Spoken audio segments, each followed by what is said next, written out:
जय हिंद दोस्तों, आज की वीडियो में हम बात करेंगे आदित्य पांडे जी की, जो यूपीएससी 2022 में 48वीं रैंक लेकर आए थे और भारतीय प्रशासनिक सेवा का एक सेवक बने। आज हम इसी वीडियो में न केवल उनकी यूपीएससी जर्नी के बारे में जानेंगे, बल्कि यूपीएससी का कैसा एक्सपीरियंस रहा, क्या स्ट्रेटेजी रही जिससे वो इस एग्जाम को, जो कि इतना टफ कहा जाता है, उसे आसानी से क्रैक कर पाए। तो वीडियो को अंत तक जरूर देखिएगा, आपको बहुत सारी बातें आज जानने को मिलेंगी। तो वीडियो की शुरुआत करते हैं। कमेंट में फटाफट से जय हिंद लिख दो और अगर चैनल को अभी तक सब्सक्राइब नहीं किया है तो अभी सब्सक्राइब करके बेल आइकन दबा लो। दोस्तों, आदित्य जी अपनी यूपीएससी जर्नी के बारे में बताते हुए कहते हैं कि ये कहानी सिर्फ अकेले उनकी नहीं है, बल्कि उनकी फैमिली की भी है, क्योंकि उनके जीवन का आधार ही उनके माता पिता हैं। आदित्य जी कहते हैं कि उनके माता पिता ने 8वीं तक की शिक्षा भी सही तरह से नहीं ली थी, वो ज्यादा शिक्षित नहीं थे, लेकिन उनके बच्चे अच्छी शिक्षा ले, ये उनकी शुरू से चाहत रही थी। वो बताते हैं घर के सभी भाई बहनों में सबसे छोटे थे, जिसके कारण सबके लाडले थे और बिगड़े हुए भी। सभी को लगता था कि आदित्य शायद ही कभी पढ़ पाएगा। उनके घर में किसी को उम्मीद नहीं थी कि वो जीवन में कुछ सही तरीके से कर भी पाएंगे, कुछ बन पाएंगे। उनके गुरु तो ये तक कहते थे कि अगर वो जीवन में कुछ बन गया तो अपनी मूंछों को मुंडवा लेंगे। सबका नजरिया इस तरह का था उनके लिए। पटना में 7वीं कक्षा तक पढ़ने के बाद आदित्य आगे की पढ़ाई के लिए अपनी दीदी के पास गुजरात चले गए और वहां जाकर उन्होंने आगे की पढ़ाई शुरू की। 8वीं 9वीं में आदित्य, जो कभी ठीक से पढ़ते नहीं थे, पढ़ाई में तो वो ठीक थे, लेकिन शरारती होने के कारण ध्यान नहीं देते थे। उन्होंने 8वीं और 9वीं कक्षा में फर्स्ट पोजीशन पाई, जिससे वो बहुत खुश हुए। उसके बाद जब 10वीं के रिजल्ट की बारी आई तो फिर उनका रिजल्ट कुछ खास नहीं आया और उनके पिता ने उन्हें वापस गुजरात से पटना बुला लिया और फिर आगे की पढ़ाई उनकी पटना में हुई।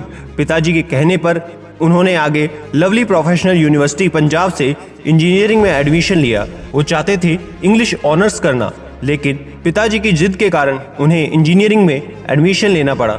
शुरुआत में तो आदित्य पढ़ाई सही से कर रहे थे और उन्होंने फर्स्ट सेमेस्टर भी क्लियर कर लिया, लेकिन तभी सेकंड सेमेस्टर में उनकी गर्लफ्रेंड से ब्रेकअप हो गया, जिसके बाद वो बहुत समय तक दुखी और परेशान रहे। उनकी गर्लफ्रेंड ने बिना किसी रीजन के उन्हें बुरा बताकर छोड़ दिया और तब उन्होंने अपनी गर्लफ्रेंड से कहा कि वो एक दिन यूपीएससी निकाल कर रहेंगे। आदित्य की इंजीनियरिंग के करियर में जरा भी रुचि नहीं होने के कारण उन्होंने मैनेजमेंट की पढ़ाई में कदम रखा और 2018 में आईआईटी रुड़की से एमबीए की डिग्री हासिल की। फिर आईसीआईसीआई बैंक में नौकरी करके कॉर्पोरेट क्षेत्र को समझा।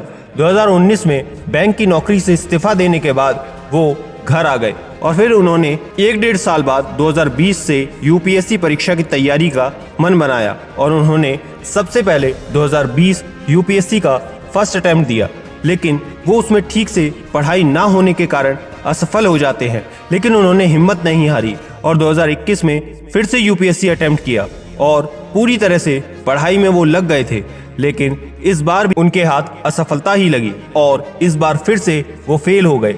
उम्र के इस पड़ाव पर आकर जहां वो अपनी नौकरी छोड़कर यूपीएससी की तैयारी में लगे थे और 2 बार असफल भी हो गए थे, ये वक्त उनके लिए काफ़ी चैलेंजिंग था। वो नौकरी छोड़कर प्रिपरेशन कर रहे थे। उन्हें बिल्कुल भी अंदाज़ा नहीं था कि उन्हें एग्ज़ाम क्लियर करने में इतना वक्त लग जाएगा। 2 अटेम्प्ट के बाद आदित्य को थोड़ी घबराहट हुई, उन्हें सेल्फ डाउट भी होने लगा था। इस समय तक आसपास के लोग, जो पहले आदित्य की तारीफ करते नहीं थकते थे, वो भी उन्हें इस तरह घर पर देखकर सब उनके बारे में बुरा कहने लगे थे कि ये लड़का कुछ नहीं कर सकता, पूरा बिगड़ गया है। और ये बात आदित्य जब सुनते तो उन्हें ये बहुत चुभती थी, लेकिन आदित्य ने मन में पूरी तरह दृढ़ संकल्प ले रखा था कि कोई कुछ भी बोले या कहे, उनका स्वयं पर, उनके माता पिता का उन पर पूरा भरोसा है। उनका स्वयं सीधा सिद्धांत था कि संकल्प का विकल्प नहीं होना चाहिए। उन्होंने अपने लिए कोई प्लान भी नहीं रखा, दोबारा पूरी शिद्दत के साथ पुनः अपनी यूपीएससी की प्रिपरेशन में लग गए थे। इस समय आदित्य को एक मेंटोर की जरूरत भी महसूस हुई, जो उन्हें ये बता सके कि अब तक के अटेम्प्ट्स में उनसे क्या भूल हुई है। और फिर वो मेंटोर के रूप में उन्होंने दिल्ली की कोचिंग में बात की और रिस्क लेकर उन्होंने वहाँ 50,000 लगाकर ज्वाइन भी कर लिया और मेंटोर के साथ आगे की तैयारी में लग गए। उन्होंने वहाँ अपनी गलती पर काम करना शुरू किया और फिर उनका यूपीएससी रिजल्ट 2021 का जस्ट जो पहले आया था उसमें उन्हें पता चल गया था कि वो 2021 की टॉपर श्रुति से सिर्फ 2.5 मार्क्स से पीछे रह गए थे। ये देख आदित्य ने मन में पूरी तरह बना लिया कि अब चाहे कुछ भी हो जाए, अब गलती नहीं करेंगे। 25 से 2.5 अंक तक के सफर में अब यूपीएससी पास करके रहेंगे। इस बार आर नहीं तो पार होगा। और वो दोबारा अपने मेंटोर की हेल्प से तैयारी में जुटे रहे और उन्होंने इस बार प्रीलिम्स क्लियर करा। इससे वो बहुत खुश भी थे और बिना देरी किए आगे मेंस की तैयारी में लग गए थे और अपनी मेहनत के बल पर उन्होंने मेंस भी क्लियर कर लिया। आदित्य जी अपनी यूपीएससी जर्नी में आगे बताते हुए कहते हैं कि अब एग्जाम क्लियर होने के बाद जब बारी आई इंटरव्यू के समय की, तब अपना एक्सपीरियंस बताते हुए आदित्य कहते हैं कि उस समय मॉक इंटरव्यू वाले उन्हें कहते हैं कि अपनी आवाज को, टोन को थोड़ा नीचे रखो, सामने वाला इस टोन पर बिगड़ भी सकता है। तब इस सिचुएशन में आदित्य के मेंटोर ने उन्हें समझाया कि अगर आप अपनी चीज को रैशनली डिफेंड कर रहे हैं, लीगली डिफेंड कर रहे हैं, एथिकली डिफेंड कर रहे हैं, मॉरली डिफेंड कर रहे हैं, फर्क नहीं पड़ता कि आप क्या कह रहे हैं। अगर आप इन 4 कॉन्सेप्ट्स को प्रूव कर सकते हैं अपने भाषण में, अपने वक्तव्य में, तो मुझे नहीं लगता कि आपको डरने की जरूरत है। और फिर आदित्य जी ने वही किया, अपनी रियलिटी को नहीं बदला और वही किया जो उनको करना था। आदित्य आगे कहते हैं कि जब मैंने अपना 1-on-1 सेशन भी किया सिविल्स दिल्ली में, तब भी उनका रिजल्ट पॉजिटिव था और उन्होंने फर्स्ट फेज में ही क्लियर कर लिया था। आदित्य जी कहते हैं कि उनका इंटरव्यू भी बहुत अच्छा रहा था। उन्होंने बड़े ही आराम से, मस्ती से अपना इंटरव्यू खुलकर दिया, बिना किसी डर के, और उसमें भी अच्छे स्कोर के साथ क्लियर किया, जिसका कॉन्फिडेंस उन्हें पहले से था कि वो इंटरव्यू में भी अच्छा स्कोर कर लेंगे, जो उन्होंने किया भी। और साथ ही उनके इंटरव्यू सीनियर भी उनसे मिलकर बहुत खुश हुए थे।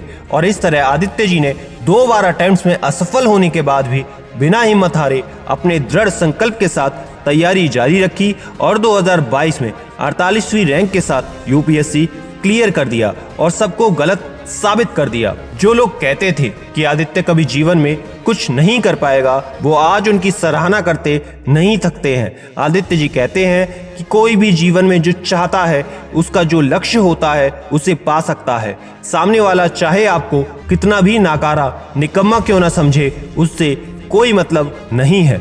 आप बस अपने मन में विश्वास रखो, मन में दृढ़ संकल्प रखो कि आप कुछ कर सकते हैं। अपने लक्ष्य के प्रति पूर्ण रूप से समर्पित रहो, पूरा ध्यान बस वहीं पर केंद्रित रखो। आपको अपने लक्ष्य को पाने से कोई रोक नहीं सकता और आप सफल जरूर होंगे। बस आप पूरी मेहनत, पूरे विश्वास, लगन से तैयारी करें, बिना किसी से तुलना किए, स्वयं पर यकीन करते हुए आप आगे जरूर जाएंगे, सफल जरूर होंगे। आशा करते हैं आपकी भी जर्नी जबरदस्त और धमाकेदार होगी। ज्यादा से ज्यादा वीडियो को शेयर करके चैनल को सब्सक्राइब करना ना भूलना, क्योंकि याद रखना, मैं हूं सिद्धांत शर्मा, कोई है या नहीं, मैं हमेशा आपके साथ हूं। Be happy and stay motivated with सिडीमेनिया।